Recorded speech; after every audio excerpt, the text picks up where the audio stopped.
Reel కూడా వార్తే. వార్తలు, రాజకీయ సంబంధ అభిప్రాయాలను సోషల్ మీడియా వేదికగా పంచుకుంటున్నారా? రానున్న రోజుల్లో కాస్త జాగ్రత్తగా వ్యవహరించాల్సిందే. ఐటీ నిబంధనలు 2021కి కేంద్ర ఎలక్ట్రానిక్స్, సమాచార సాంకేతిక మంత్రిత్వ శాఖ కొన్ని సవరణలను ప్రతిపాదించింది.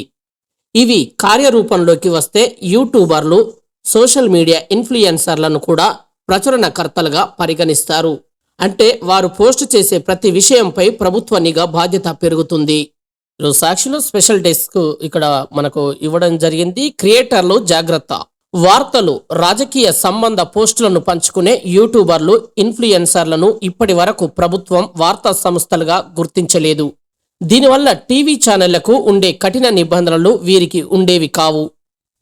ప్రతిపాదిత కొత్త సవరణల ప్రకారం ఏదైనా కంటెంట్ను తప్పు అని ప్రభుత్వం భావిస్తే దాని వెంటనే తొలగించే అధికారం ప్రభుత్వానికి పెరుగుతుంది. అంటే సోషల్ మీడియాలో పోస్టు చేసేటప్పుడు క్రియేటర్లు మరింత జాగ్రత్తగా ఉండాలి.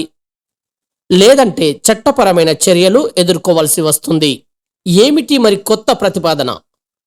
సమాచార సాంకేతికత మధ్యవర్తిత్వ మార్గదర్శకాలు, డిజిటల్ మీడియా నైతిక నియమావళి, 2వ సవరణ నిబంధనలు 2026 కోసం కేంద్ర ఎలక్ట్రానిక్స్, సమాచార సాంకేతిక మంత్రిత్వ శాఖ ఒక ముసాయిదాను విడుదల చేసింది. దీనిపై ఏప్రిల్ 14 వరకు ప్రజల అభిప్రాయాలను కోరింది.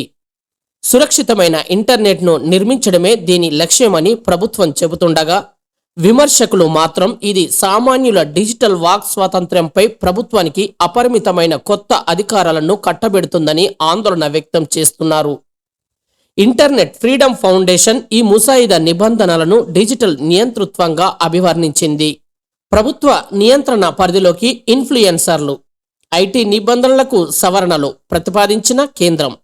అమలైతే పోస్టు చేసే ప్రతి విషయంపై పెరగనున్న నిఘా. ఇక పరిధిలోకి ఎవరు వస్తారు?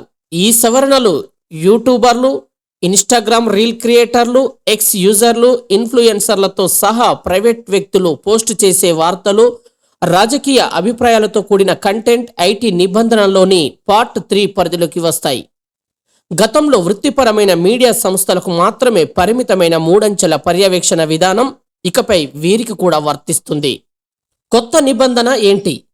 ప్రభుత్వం జారీ చేసే లిఖితపూర్వక సవరణలు, వివరణలు, సలహాలు, ఉత్తర్వులు, మార్గదర్శకాలను సోషల్ మీడియా సంస్థలు ఖచ్చితంగా పాటించాలి. ఏదైనా ప్లాట్ఫామ్ నిరాకరిస్తే వాటికి ఉన్న సేఫ్ హార్బర్ రక్షణను ప్రభుత్వం రద్దు చేస్తుంది.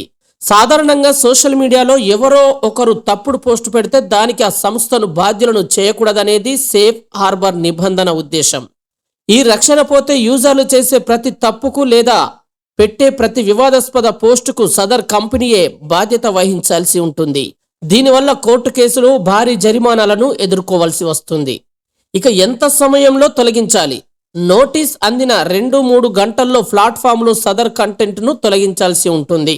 2021 నిబంధనల ప్రకారం గతంలో ఉన్న 24-36 గంటల సమయ పరిమితితో పోలిస్తే ఇది చాలా పెద్ద మార్పు. ఇక విస్తృత చర్యల్లో భాగమా? ఈ ఏడాది ఫిబ్రవరిలో కేంద్రం డీప్ ఫేక్స్, ఏఐ ద్వారా సృష్టించిన కంటెంట్పై కొన్ని నిబంధనలు తెచ్చింది.